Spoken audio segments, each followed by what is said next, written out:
자, 정직과 신뢰를 기반으로 성장해가는 김선생 경제팁입니다. 이번 영상은요, 한 분이 또 이제 요청을 하셔서 MD바이스 한번 살펴보려고 합니다. 일단 뭐 댓글로 요청하시는 종목들은 제가 항상 틈틈이 시간 날 때 챙겨서 영상으로 이제 제공을 해 드리려고 하는 부분이기 때문에 필요하신 종목들은 댓글로 남겨주시면 되겠습니다. 그러면은 제가 틈틈이 영상을 촬영해서 올려드리고 있으니까 참고하시면 되겠습니다. MD바이스를 통해서 제 채널을 이제 처음 들어오신 분들께는 한번 말씀을 드리지만 김선생 경제TV라고 하는 제 채널은 이 파두라고 하는 기업을 2023년 11월 9일부터 매일같이 다뤄왔던 채널입니다. 물론 이제 파도 말고도 뭐 알테오젠이나 뭐 펩트론 같은 바이오 기업들도 다뤄오면서 사실 이제 뭐 10배 이상 뭐 주가가 올라가기도 했었고요. 파도 역시도 이제 작년 8월에 1차 매수 타점 드린 이후로 텐베거에도 성공을 했고 그 이후로도 지금 계속 꾸준하게 매일같이 진심을 다해서 촬영하고 있는 채널입니다. 그리고 본인이고요. 그래서 이렇게 알고 계시면 좋을 것 같고 텔레그램 채널 역시도 실시간으로 계속 운영을 하고 있기 때문에 들어오시면은 여러 가지 좋은 내용들 공유를 항상 해드리고 있기 때문에 들어오시면 이제 많은 것들에 대한 정보들. 근데 뭐 많이 드린다고 좋은 것도 사실 아니에요. 정확한 정보와 도움되는 내용들을 공유해드리는 게 중요하기 때문에 뭐 이런 부분들을 참고하셔서 입장을 해보시면 좋을 것 같습니다. 영상 아래 고정 댓글에 이 자유롭게 입장하실 수 있는 링크가 제공되어 있으니까요. 들어왔다 뭐 나갔다는 뭐 여러분들이 자유롭게 선택하셔서 어, 하시면 되겠습니다. 이렇게 잘 운영하고 있다라는 거 기억하시면 되겠고요. MD바이스 일단은 한번 또 그냥 간단하게 살펴보는 시간을 가질 텐데 최근에 뭐 코스닥이 이제 워낙에 좋지 못했던 뭐 그런 상황이었기 때문에인지는 몰라도 주가가 참 많이 내려오긴 했어요. 그쵸? 작년 이제 상장한 이후로 이제 박스권 이렇게 이제 진행이 됐다가 상단 돌파하고 나서 한번 쭉 이렇게 이제 상승이 나온 이후에 근데 이게 또 다 반납이 나와 버렸어요. 그러다가 다시 이제 이때 박스권 상단 이탈이 나오게 되면서 다시 한번 또 횡보하다가 다시 한번 이제 올해 초부터 이렇게 쭉 올라오는 모습을 보이면서 그냥 간단하게만 살펴보더라도 헤드앤숄더라고도 볼 수 있죠. 뭐 이렇게 보면 또 이렇게 쌍봉이긴 한데 뭐 전체적인 큰 그림으로 본다라고 했을 때는 헤드앤숄더 이렇게 좀 출현을 한 이후에 이렇게 이제 출현한 이후에 이제 하락세 이렇게 이제 진행이 됐다라는 거죠. 근데 반대로 또 이렇게 된다라고 했을 때는 여기서 이제 역 헤드앤숄더 거꾸로죠. 뒤집어서 이렇게 이제 다시 한번 또 치고 올라갈 가능성에 대해서도 생각해 볼 수 있는데 이렇게 되려면 이제 사실상 이제 실적이 받쳐줘야 된다. 이거는 당연히 기반이 돼야겠죠. 이런 부분이니까 이런 부분에서 이제 앞으로 경쟁력을 갖춰가면서 매출이나 여러 가지 부분들이 같이 이제 성장할 수 있는지 이제 이게 중요한 거다라고 말씀을 일단은 드릴 수가 있는 부분이기 때문에 간단하게 이제 그 부분을 살펴보면 좋을 것 같아요. 그렇죠? 그래서 일단은 이렇게 한 장으로 정리를 해봤는데 기업용 SSD 전문 기업이더라고요. 제가 이제 파두라고 하는 기업을 매일같이 다루기 때문에 사실상 뭐 SSD 그리고 엔터프라이즈 여기에 또 들어가는 이제 SSD 컨트롤러, 뭐 낸드 그리고 뭐 전력 관리 반도체 뭐 여러 가지 부분들에 대해서는 뭐 사실상 뭐 완전 빠삭이라고 이야기하기는 조금 그렇지만 그래도 많이 그래도 알고 있으니까 오히려 좀 쉬울 것 같기는 해요. 그 전문 기업이고 SSD 설계부터 펌웨어 PCB 제조 검사까지 전 과정을 수행하는 스토리지 솔루션 기업이다. AI 데이터 센터 서버용 고성능 SSD가 주력 사업이라고 하네요. 근데 이제 여기서 생각을 해야 되는 건 사실상 지금 엔터프라이즈 SSD 이 CSP 기업들 대표적으로 메타, 아마존, 뭐 구글, 그리고 이제 오라클, 한 군데 또 마이크로소프트, 이제 요렇게가 사실 빅 5라고 이야기를 하잖아요. 여기서 이제 물량을 대부분 이제 다 흡수하고 있는 지금 이런 상황이기 때문에, 물론 여기다 추가적으로 뭐 XAI, 뭐 테슬라, 일론 머스크 이렇게 이야기할 수 있는 부분인데, 다 흡수하고 있는 지금 이런 상황이기 때문에, 그러면은 여기에서 어느 정도의 시장 점유율을, 경쟁력을 가지고 확보할 수 있느냐, 이게 이제 중요한 부분이 될 거라고 생각을 해야겠죠. 그리고 넘어가서 보니까 또 이 소비자용 쪽도 진행하는 것 같아요. 그러면은 여기 나와 있죠? 노트북, 태블릿, 산업용 PC, 초소형, 저전력, 고성능. 이거는 AI 시대에서 사실상 굉장히 중요한 부분이기 때문에 한번 살펴볼 필요가 있다라는 거죠. 하이브리드 본딩 등 패키징 기술을 또 개발하고 있다라고 하네요. HBM 등 고성능 반도체 패키징 사업 추진. 사실상 근데 HBM 쪽 뭐 패키징, 본딩 뭐 이런 부분들에 대해서는 한미 반도체 그리고 하나 비전이죠. 그쪽이 사실상 뭐 거의 독점하다시피 하고 있는 그런 상황이기 때문에 경쟁력을 가져갈 수 있을 것이냐 여기에 대해서 살펴봐야 되는 그런 부분 되겠습니다. 사실 기업 입장에서는 뭐 IPO 하려면 뭐 여러 가지 긍정적인 이야기를 기업 입장에서 내거 좋아요 이렇게 사실상 해야 되는 게 맞는 거기 때문에 뭐 이런 부분들을 같이 살펴봐야 될 필요가 있다라고 생각이 되는 부분 되겠습니다. 뭐 이거는 뭐 당연한 이야기니까 넘어가도록 할게요. 경쟁력 부분인데 삼성전자 하이닉스 낸드를 활용한다라고 하네요. 그래서 이걸 가지고 와서 만든다는 거죠, SSD를. 그러면은 이제 컨트롤러는 어디 걸 사용하나?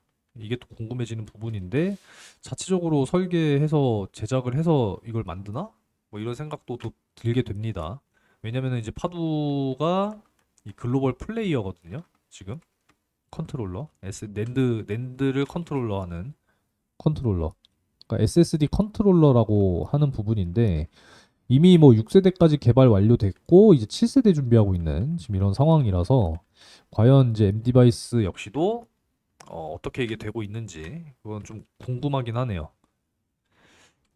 이런 부분들은 사실상 이제 넘어가도 되지 않을까 뭐 이런 생각인데 요거는 뭐 그냥 한번 살펴보시면 좋을 것 같습니다. 이거 당연한 이야기들이라서 이런 것들은 그쵸? 보니까 해외 시장 쪽 보니까 중국이랑 유럽 쪽이라고 하는 거 보니까 사실상 이렇게 되면은 이제 미국의 하이퍼스케일러 쪽들은 어 못하고 있는 것은 아닌가. 그리고 이제 또 신사업 확대라고 하는 거 보니까 아직은 기술력을 갖춘 것은 아니지 않나. 뭐 이런 생각을 또 해보게 돼요. 제가 워낙에 이제 파도를 매일같이 다루고 있다 보니까 뭐 파도와 비교하는 뭐 이런 표도 있기는 한데 제가 뭐 굳이 뭐 다 말씀드리진 않겠습니다. 이렇게 보시면 돼요. 잘 보이시죠? 잠깐 한 3초 정도 이렇게 띄워 놓을 테니까 그냥 눈으로만 그냥 싹 훑어 보셔도 될 것 같습니다. 자, 일단은 넘어가고요. 그럼 지금 기업이 돈을 벌고 있느냐? 그 부분에 대해서 보게 되면은 1분기에 보니까 마이너스 난 부분이 있더라고요. 근데 이게 사실 보니까 파생 상품 거래 손실이 또 근데 보니까 이거는 2분기인 것 같은데 손실 누계 잔액이 138억 원이죠. 138억 원. 5월 14일 분기 보고서. 그러니까 이게 이제 1분기에서 발생이 된 것인가 뭐 그런 부분이 이제 그런 부분이죠. 분기 보고서에서 이제 발생됐다 이렇게 이야기를 한 거니까. 그쵸? 그렇기 때문에 여기에 대한 이제 영향이 발생이 돼서 마이너스가 찍혔다. 이제 이렇게 보면 되는 거잖아요. 파생 상품에서 아까 130억 원 조금 넘게 이렇게 된 부분인데 영업이익은 발생이 됐으니까 그게 적용이 되면 사실상 이제 이렇게 마이너스가 찍히는 부분. 그러니까 이게 이제 일시적으로 이렇게 됐을 것이냐? 그러면 이제 2분기 실적을 봐야겠죠. 요거를 이제 봐야 되는 부분이고 부채가 근데 1분기밖에 안 지났음에도 불구하고 자산 늘어난 거 대비했을 때 부채가 조금 더 많이 늘어난 부분은 보입니다. 그래서 부채 비율 같은 경우에는 여기 보게 되면 전년도 한 해 동안 요렇게였는데 1개 분기 만에 70%가 상승했다. 이렇게 보면은 사실상 그렇게 썩 좋은 부분이 아니죠. 유보율 역시도 1년치가 이만큼이었는데 한 개 분기 만에 지금 이만큼 줄어드는 거니까 거의 지금 마이너스가 한 20% 난 거죠, 지금. 그쵸? 작년에 또 상장을 했기 때문에 상장하면서 이제 또 일정 부분 또 확보된 자금들도 있을 것이고, 그러니까 일시적으로 또 한번 높아졌다가 지금 다시 감소하고 있는 그런 추세이지 않을까, 뭐 이런 예상을 또 안 해볼 수가 없는 그런 상황입니다. 계속 지켜봐야 되겠고, PER이 상당히 높아졌죠. 상당히 높아졌고, 물론 이제 주가가 또 많이 올라갔었기 때문에 이제 이렇게 높아졌다, 이렇게 보시면 되겠고, 주당 청산 가치 역시도 보게 되면은 작년 대비 이번 분기가 감소했습니다. 이 정도면은 대략 한 20% 감소한 거죠. PBR 역시도 올라가는 상황이고.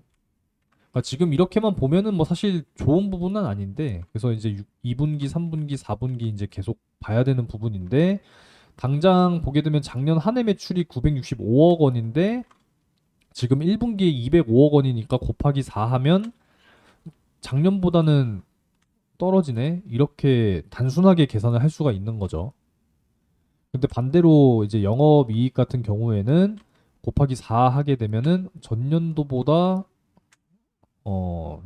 그래도 조금은 높게 나올 수 있지 않을까, 뭐 이런 생각을 해보게 되는데, 일단은 사업 보고서, 분기 보고서를 볼까요, 그냥? 분기 보고서를 보고 그냥 매출이랑 수주 상황 뭐 이런 걸 좀 보면 될 것 같아요.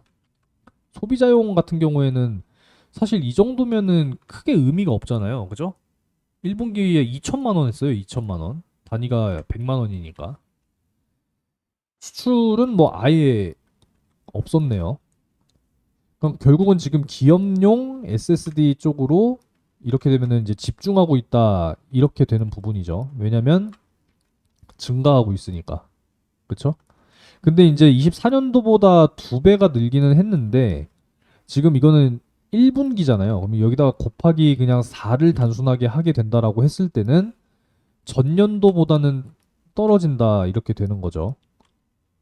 그래서 그러면은 실질적으로 그러면 여기서 경쟁력을 더 늘려 나갈 수가 있겠느냐, 이런 부분들을 고민을 한번 해볼 필요가 있겠다라는 거죠. 중국 시장 같은 경우에도 중국에도 사실상 메모리를 만드는 회사들이 있는데 중국 이내에서도 지금 슈퍼사이클인 그런 상황이라서 이런 부분들을 한번 고민을 해볼 필요는 있지 않을까, 뭐 이런 생각입니다. 당장 뭐 CXMT라고 하는 기업과 어제인가요? 텐센트랑 또 장기 계약 체결했더라고요. LTA라고 하는데 그만큼 중국 기업들도 사실 중국 내에서 지금 슈퍼사이클인 이런 상황이기 때문에 최근에 뭐 애플이 CXMT 거 갖다 쓸 수 있게 허용해주면 안 되냐, 뭐 로비 뭐 진행했다, 뭐 이렇게 이야기 나오던데 될 리가 없죠. 미국이 중국을 계속 규제하고 제재하고 있는 이런 상황 속에서 거기서 이제 사실상 좀 돌파구를 찾아가야 되는 부분인데 작년보다 매출이 또 떨어진다 이렇게 돼버리면 사실상 조금 불안해지지 않을까, 뭐 이런 생각이네요. 그러면 지금 보면은 중국 일회성 부분이 발생이 됐네요. 1분기에. 그쵸? 그리고 이제 집중적으로 공급하는 이제 기업이 하나가 지금 있다라는 건데 지금 24, 24, 비사 해가지고 24년도까지 발생됐다가 거래가 끊긴 상황이고 지금 보면은 H사 쪽에 거의 집중되어 있는 이런 상황인데 늘어났다가 줄어들었다 이렇게 되는 거죠. 24년도 비해서도 일단 분기 기준이니까 뭐 곱하기 4를 또 한다라고 해도 작년보다는 떨어지는, 일단 단순 계산이 나온다 이렇게 보면 되겠고 일회성이기 때문에 이거는 뭐 사실상 크게 의미를 둘 필요까지는 없게 되는 부분이죠. 그리고 규모 자체가 작습니다. 200, 1000억, 10억, 32억이니까 이런 부분도 여기도 내용 나와 있죠. 네, H사 매출은 뭐 파트너사를 통해서 발생하는 구조를 갖추고 있기 때문에 그럼 파트너사가 있다라고 하는 건 발생되는 매출에서 또 일부는 또 파트너사 쪽으로 또 일부 떼줘야 되는 뭐 그런 상황들이 또 발생되지 않을까 뭐 이런 생각입니다. 뭐 어찌됐건 뭐 중요한 거는 뭐 회사의 주요 제품 기업용 SSD 사실 이제 국내 삼성전자 미국의 마이크론이겠죠. 여기 뭐 진입 장벽이 워낙에 또 뭐 높은 뭐 그런 상황이기 때문에 이 하이퍼 스케일의 뭐 데이터 센터, 하이퍼 스케일러라고 하죠. 이 초대형 데이터 센터를 운영하는 뭐 구글이나 메타 뭐 워낙에 지금 뭐 자본적 지출을 늘려가고 있는 이런 상황 속에서 여기에서 시장 점유율을 일부 가져갈 수 있을 것이냐 거기에 대해서 의문을 한번 가져보시면서 접근하시는 게 맞는 부분이고 소비자용 같은 경우에는 지금 글로벌 메모리 제조사들이 사실상 여기에 지금 생산할 여력이 없는 그런 상황이기 때문에 여기에 대한 낙수 효과를 지금 충분히 좀 누려야 되는 그런 상황인데 사실상 소비자용 SSD 쪽에서는 지금 아예 없는 이런 상황이다시피 하는 상황이라서 야 이게 좀 안타까운 부분이네요.